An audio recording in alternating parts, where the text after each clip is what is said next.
ஒரு பெண் வீட்டை விட்டு வெளியே வரக்கூடாதுங்க அப்படின்ற அந்த சட்டம் இருந்த காலம் அது. மாதவீடாய், திருமணம், குடும்பம் என்ற வட்டத்திற்குள்ளேயே பெண்கள் முடக்கப்பட்டிருந்த அந்த காலகட்டத்துல தடைகளை உடைத்து சிகரங்களை தொட்ட ஒரு தமிழ் பெண்ணின் கதைதான் இது. அவர் இந்தியாவின் முதல் பெண் மருத்துவர் இல்லை, ஆனால் தென்னிந்தியாவின் முதல் பெண் மருத்துவர், இந்தியாவின் முதல் பெண் சட்டமன்ற உறுப்பினர், உலகின் முதல் பெண் நாடாளுமன்ற துணைத் தலைவர். அவர் வேறு யாருமல்ல, புதுக்கோட்டையில் பிறந்து ஒட்டுமொத்த இந்தியாவின் வரலாற்றையே மாற்றி எழுதிய மாபெரும் ஆளுமை டாக்டர் முத்துலட்சுமி ரெட்டி. இன்று நாம் அனுபவிக்கும் பல உரிமைகளுக்கு பின்னால் இருக்கும் அவரது தியாக வரலாற்றை இந்த வீடியோவில் பார்ப்போம். ஜூலை 30, 1786 புதுக்கோட்டையில் நாராயணசாமி ஐயர் மற்றும் சந்திரம்மாள் தம்பதியருக்கு மகளாக பிறந்தார் முத்துலட்சுமி. அவரது தந்தை ஒரு கல்லூரி முதல்வர், தாய் தேவதாசி குலத்தைச் சேர்ந்தவர்.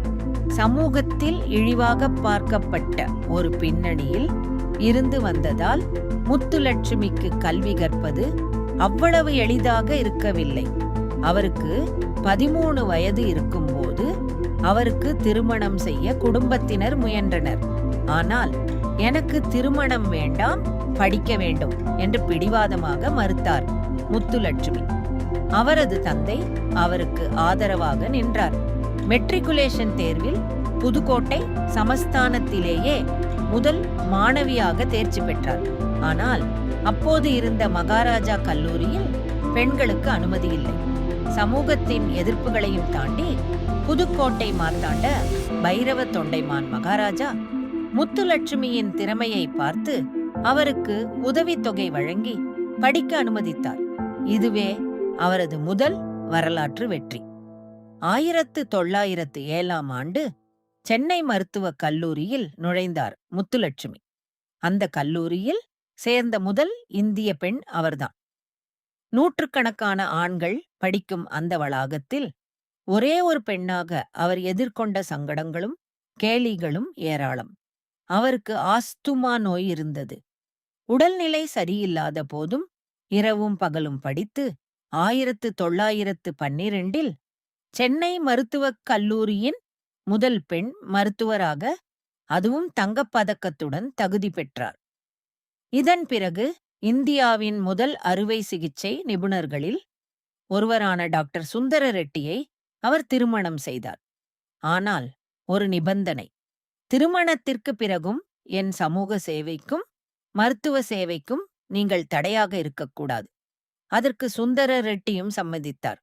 காந்தியடிகளின் கொள்கைகளால் ஈர்க்கப்பட்ட முத்துலட்சுமி ஏழை எளிய மக்களுக்கான இலவச மருத்துவ சேவையில் தன்னை முழுமையாக ஈடுபடுத்திக் கொண்டார். இனிமேல் தான் கதையின் மிக முக்கியமான பகுதி தொடங்குகிறது. 1926 முத்துலட்சுமி ரெட்டி இந்தியாவின் முதல் பெண் சட்டமன்ற உறுப்பினராக சென்னை மாகாண சபைக்கு நியமிக்கப்படுகிறார். பின்னர் சபையின் துணைத் தலைவராகவும் ஒருமனதாக தேர்ந்தெடுக்கப்படுகிறார்.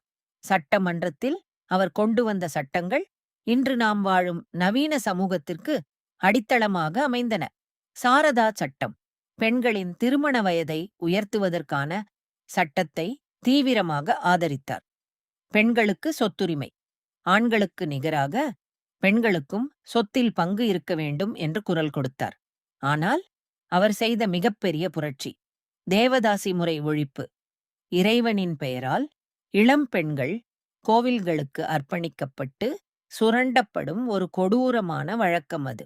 இதற்கு எதிராக முத்துலட்சுமி ரெட்டி சட்டம் கொண்டுவர முயன்றபோது அன்றைய சமூகத்தின் பெரிய மனிதர்களும் ஆன்மீகவாதிகளும் இது நமது கலாச்சாரம், இதில் தலையிடக்கூடாது என்று பயங்கர எதிர்ப்பு தெரிவித்தனர். சட்டமன்றத்தில் ஒரு பிரமுகர் தேவதாசிகள் சொர்க்கத்திற்கு போவார்கள் என்று வாதாடிய போது முத்துலட்சுமி ரெட்டி ஆவேசமாக எழுந்து, அப்படியானால் உங்கள் வீட்டுப் பெண்களை முதலில் தேவதாசிகளாக மாற்றி சொர்க்கத்திற்கு அனுப்புங்கள் என்று பதிலடி கொடுத்தார்.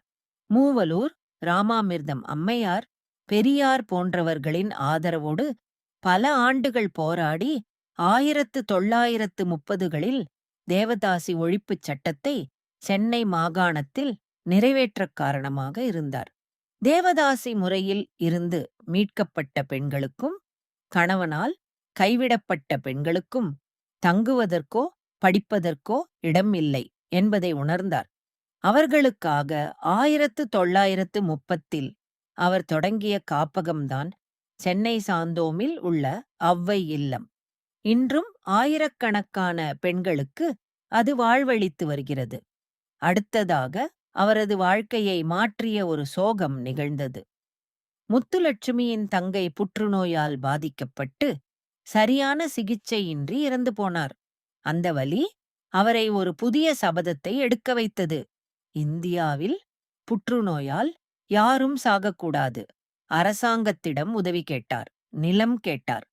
பல சோதனைகளுக்குப் பிறகு 1954 சென்னை அடையாறில் புற்றுநோய் ஆராய்ச்சி நிறுவனத்தை தொடங்கினார். வெறும் 12 படுக்கைகளுடன் தொடங்கப்பட்ட அந்த மருத்துவமனை இன்று உலகத் தரம் வாய்ந்த லட்சக்கணக்கான ஏழைகளுக்கு இலவசமாக சிகிச்சை அளிக்கும் ஒரு பிரம்மாண்டமான கோபுரமாக நிமிர்ந்து நிற்கிறது.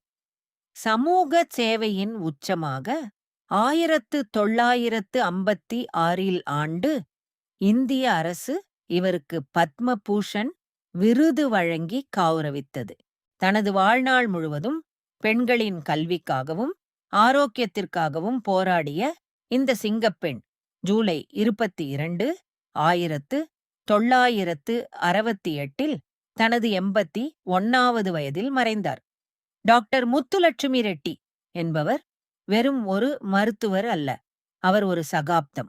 இன்று தமிழகத்தில் பெண்கள் சுதந்திரமாக கல்வி கற்பதற்கும் வேலைக்குச் செல்வதற்கும் சட்டமன்றத்தில் அமர்வதற்கும் விதை போட்டவர் அவர். என் வாழ்நாளின் நோக்கம் என் நாட்டு மக்களுக்கு, குறிப்பாக என் சகோதரிகளுக்கு சேவை செய்வதே என்று வாழ்ந்து காட்டிய அந்த உன்னத தாயின் வரலாறு இன்றைய தலைமுறை பெண்கள் அனைவருக்கும் ஒரு மிகப்பெரிய பாடம். இந்த வீடியோ உங்களுக்கு பிடித்திருந்தால் டாக்டர் முத்துலட்சுமி ரெட்டியின் இந்த வீர வரலாற்றை மற்றவர்களுக்கும் பகிர்ந்து கொள்ளுங்கள். இதுபோன்ற வரலாற்று வீடியோக்களுக்கு நமது சேனலை சப்ஸ்கிரைப் செய்யுங்கள். நன்றி.